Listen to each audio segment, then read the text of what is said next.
Salut les amis et bienvenue dans ce deep dive spécialement concocté pour nos amis de Vintage Car Chronicles. Ah, Vintage Car Chronicle. Exactement, accrochez-vous, on plonge aujourd'hui dans l'histoire d'une voiture qui a marqué la France, Ah oui, la Renault Mégane. tout à fait. De ses premiers tours de roue en 1995 jusqu'à sa version électrique, on va décortiquer chaque génération, chaque innovation, chaque succès. Hmm. Et peut-être même quelques secrets bien gardés. Ah, la Mégane. Toute une histoire, figurez-vous qu'elle a été la voiture la plus vendue en Turquie pendant 3 années consécutives. Ah oui. Eh oui, et que dire de la Mégane RS, une vraie bête de course qui a pulvérisé des records sur le Nürburgring. Incroyable. Alors, commençons par le commencement, la Mégane I. Oui. En 1995, elle débarque pour remplacer la Renault 19 avec un design tout en rondeur, un peu comme la Lagunette à l'époque. Oui, c'est ça. Et ce petit accent sur le « et » de Mégane, vous l'aviez remarqué. Ah oui. C'est un choix marketing pour bien insister sur ses origines françaises. Ah. On est patriote, ou on l'est pas. Bien sûr. Et quelle variété pour cette première génération. Renault, c'est vraiment lâché berline, coupé cabriolet, brick monospace, il y en avait pour tous les goûts. C'est vrai. 7 carrosseries différentes en 7 ans, c'est assez incroyable quand on y pense. Oui, absolument. Et bien sûr, impossible de ne pas parler du Scénic, le monospace compact qui a fait un carton en Europe. Certains disent même qu'il a un peu volé la vedette à la berline Mégane. Qu'en pensez-vous? Alors, le succès du Scénic est indéniable. C'est vrai, il a répondu à une demande croissante pour les voitures familiales spacieuses et pratiques, mais la berline Mégane a tout de même ses propres atouts.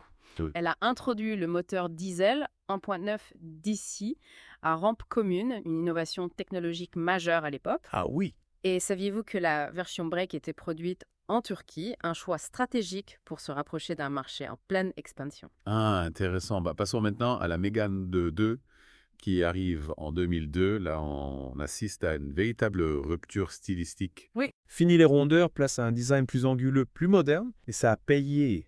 Elle est élue voiture de l'année en 2003. Exactement, la Mégane 2, c'est l'affirmation d'un nouveau style plus audacieux et c'est aussi l'arrivée de la fameuse Mégane RS, Ah oui? développée par Renault Sport, un véritable concentré de sportivité qui a fait rêver toute une génération de passionnés. Le Megane Corse, une légende, elle a marqué les esprits avec ses séries, limité ses victoires en compétition.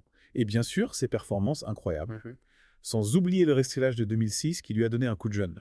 La Mégane 2 RS, c'est une étape importante dans l'histoire de la Mégane, mais l'aventure continue avec le Mégane 3 qui arrive en 2008, encore une fois, Renault innove et propose une voiture à la fois moderne et performante. La Megane 3, c'est un peu la confirmation du succès de la gamme. On retrouve les carrosseries classiques, 3 et 5 port-break, coupé cabriolet. Oui. Et côté sécurité, c'est un sans faute 5 étoiles au crash test Euro NCAP. En effet, la Megane 3 est une voiture sûre et fiable. Mais ce qui est intéressant, c'est l'évolution des versions sportives.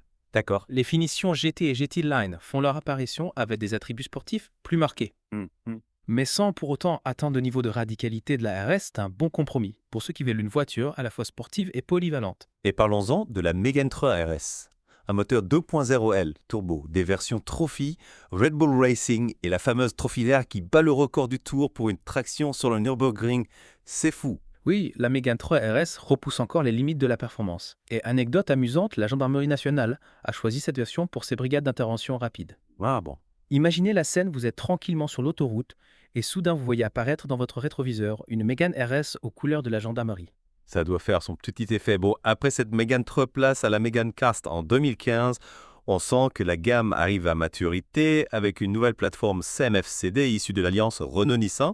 Tout à fait, la Mégane K-Force est une voiture plus aboutie, plus technologique. On retrouve la berline 5 portes, le break CFPET, et une berline 4 portes, la Mégane Grand Coupé, qui malheureusement n'a pas été commercialisée en France. Et bien sûr, la version sportive RS est toujours au rendez-vous. Et cette Mégane KRS, elle embarque un nouveau moteur 1.8 T, toujours aussi performant. On a eu droit à des finitions spéciales des séries limitées.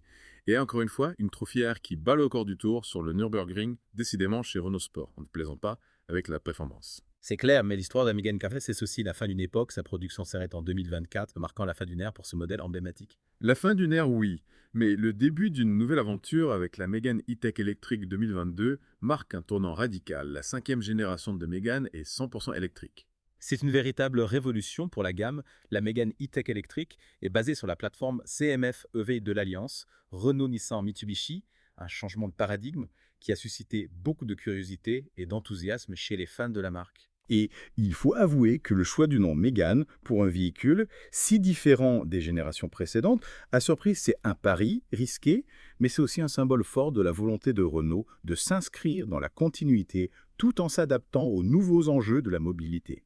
Ce qui est intéressant, c'est que Renault a décliné la Mégane E-Tech électrique en 2 versions avec des capacités de batterie et des autonomies différentes pour répondre aux besoins de tous les conducteurs. Et petit clin d'œil amusant dans la publicité de lancement, Renault a osé un petit tacle à Tesla en affirmant que la Mégane E-Tech électrique était inventée en France, pas en Californie. Un peu d'humour ne fait jamais de mal, et niveau design, la Mégane E-Tech électrique rompt avec les codes esthétiques des générations précédentes. On est sur un look plus futuriste, plus dynamique. Renault a vraiment voulu marquer le coup. Absolument, la Mégane E-Tech électrique, c'est une nouvelle ère pour la gamme. Oui. Une ère électrique connectée et résolument tournée vers l'avenir. On a déjà bien exploré le parcours de la Mégane de ses débuts jusqu'à sa version électrique, mais on a encore plein de choses à découvrir dans la prochaine partie de notre Deep Dive. On va plonger dans les détails techniques de chaque génération et on va essayer de comprendre comment la Mégane a été conçue et fabriquée. Restez avec nous. Et voilà, on est de retour pour la suite de notre exploration de l'univers Mégane, prêt à mettre les mains sous le capot. Carrément, j'ai hâte de découvrir ce qui se cache derrière ces designs mythiques. On commence par la mécanique. Allons-y, la Mégane, sous ses airs sages, cachait des innovations techniques intéressantes. Elle reprenait le châssis de la Renault 19, mais avec un train avant amélioré et de nouvelles motorisations. Souvenez-vous du moteur 1.4 Energy ou du robuste 1.9 DT. Et les boîtes de vitesse JB, un héritage des Renault 9 et 11, une transmission qui prouvait sa fiabilité, c'est sûr. Mais ce qui est vraiment marquant, c'est l'arrivée du moteur diesel 1.9 DC à rampe commune. Et c'était révolutionnaire pour l'époque. Absolument, ce 1.9 D6, c'était un moteur plus sobre, plus performant et moins polluant que les anciens diesels, un vrai bond en avant. Et puis, la Mégane G, c'était aussi une voiture pratique avec son grand coffre et ses nombreux rangements, un bon compromis pour les familles. Passons maintenant à la Mégane Z, un design plus moderne, un habitacle plus spacieux et encore des innovations technologiques. Je pense notamment à la carte Renault Main Libre, une vraie nouveauté pour une voiture de cette catégorie. La Mégane Z a effectivement franchi un cap en termes de technologie et de confort. On peut aussi souligner l'arrivée du châssis sport sur la version RS plus rigide pour une meilleure tenue de route et des sensations plus sportives. Et ce moteur 2.0 L turbo sur la RS, quelle puissance, 225 chevaux, ça décoiffe.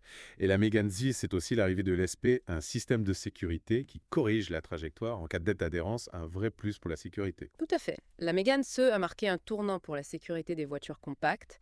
Et n'oublions pas les versions plus classiques avec des moteurs essence et diesel à la fois performants et économiques. La Mégane E, c'était vraiment une voiture polyvalente capable de séduire un large public. Maintenant, place à la Mégane E, un design encore plus affirmé, une qualité de fabrication en hausse et des équipements technologiques de pointe. Le système de navigation intégré avec écran tactile, c'est vraiment pratique. La Mégane E incarne la modernité. Certains, on voit aussi apparaître l'aide au parking, une option très utile pour se garer facilement. Et les versions sportives continuent de progresser avec une Mégane E RS encore plus performante et radicale. Ah oui, cette Mégane E RS, c'est une vraie bête de circuit. Un moteur 2.0 LED turbo poussé à 265 chevaux, un châssis cup ultra rigide de frein Brembo surpuissant et un différentiel à glissement limité pour une motricité optimale impressionnant. Et pour les amateurs de sensations fortes, il y a le système R-Sound Effect qui permet de simuler le bruit de différents moteurs sportifs dans l'habitacle, une petite touche amusante qui ajoute au plaisir de conduire. La Mégane Ferrari est aussi plus respectueuse de l'environnement, avec des moteurs diesel équipés de filtres à particules et des versions essence plus sobres. C'est important de le souligner. Passons maintenant à la Mégane 4, un design plus fluide, plus élégant, un habitacle raffiné et technologique et toujours des motorisations performantes et économes. J'adore cet écran tactile vertical de 8,7 pouces. C'est comme avoir une tablette géante au milieu de la planche de bord et puis tellement d'aide à la conduite, régulateur de vitesse adaptatif, freinage automatique d'urgence, alerte de franchissement de ligne. La Mégane 4, c'est une voiture à la pointe de la technologie. Oui, la Mégane 4 est hyper connectée et sécurisante. Et pour les sportifs, la version RS est toujours là avec un nouveau moteur 1.8 Daily turbo de 280 chevaux. Et cette Mégane KLRS est équipée du système 4 Control, un système à 4 roues directrices qui améliore la maniabilité à basse vitesse et la stabilité à haute vitesse, une innovation technologique vraiment intéressante. Exactement. La Mégane Kir RS est agile et performante, et n'oublions pas les finitions plus classiques avec des moteurs essence et diesel qui offrent un bon équilibre entre performance et économie. On arrive maintenant à la dernière génération de Mégane, la fameuse Mégane E-Tech électrique, une voiture révolutionnaire qui marque l'entrée de Renault dans le monde du 100% électrique. La Mégane E-Tech électrique, c'est une rupture technologique majeure. Elle repose sur la nouvelle plateforme CMF-EV dédiée aux véhicules électriques, avec une batterie intégrée au plancher qui offre une autonomie allant jusqu'à 470 km. C'est impressionnant. Et son design est vraiment original avec des lignes futuristes et des proportions inédites. On est loin du style des Mégane précédentes. C'est vrai, Renault a voulu créer une rupture visuelle pour marquer l'entrée dans une nouvelle ère. La Mégane E-Tech électrique a un style fort et distinctif. Et côté performance, elle ne déçoit pas. Le moteur électrique développe jusqu'à 218 chevaux, ce qui permet des accélérations fulgurantes. Et le temps de recharge est assez rapide, avec la possibilité de récupérer 300 km d'autonomie en 30 minutes sur une bande rapide. La Mégane E-Tech électrique est performante, agréable à conduire et respectueuse de l'environnement. C'est un concentré de technologie et d'innovation. On a fait un tour complet des caractéristiques techniques de chaque génération de Mégane. C'est fascinant de voir l'évolution de la gamme de la première Mégane E-GAN. Jusqu'à la Mégane E-Tech électrique, on sent que Renault a toujours cherché à innover et à proposer des voitures à la fois modernes et performantes. Oui, c'est clair, la Mégane a su s'adapter aux nouvelles technologies et aux nouveaux besoins des conducteurs, tout en conservant son identité propre. Et dans la prochaine partie, on va justement explorer l'impact de la Mégane sur la culture populaire, son rôle dans le marché automobile et son avenir dans un monde en pleine transition énergétique.